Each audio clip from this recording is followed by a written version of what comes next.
Puluhan penyelam dari berbagai daerah di Bali melakukan aksi penyelaman atau diving untuk membersihkan tumpukan sampah plastik di dasar perairan di kawasan Lovina.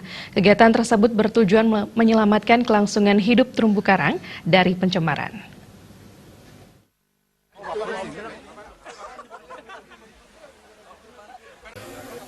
Sebanyak 38 driver atau penyelam profesional bersertifikat termasuk dari kalangan wisatawan asing melakukan aksi peduli lingkungan dengan membersihkan terumbu karang dari sampah plastik di perairan kawasan pariwisata Lovina.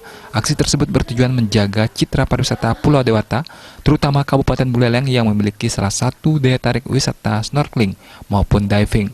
Aksi tersebut dilakukan karena banyaknya sampah yang mengancam kawasan terumbu karang di Bali Utara.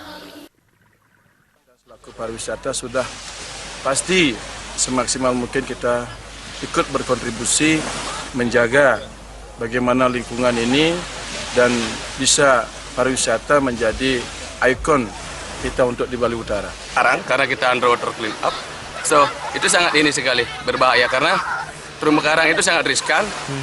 Kalau dalam kurun waktu 2-3 hari di-cover oleh sampah-sampah tersebut.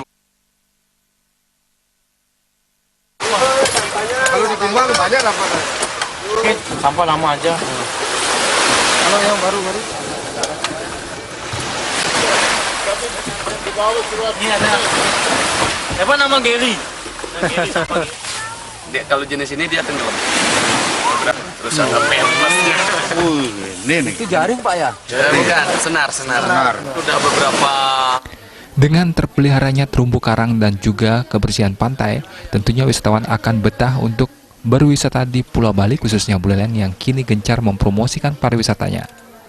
Saat ini Buleleng masih tertinggal dari segi kunjungan wisata dibandingkan dengan Bali Selatan. Dengan menjaga konservasi terumbu karang, diharapkan Buleleng bisa terus dilirik oleh wisatawan mancanegara.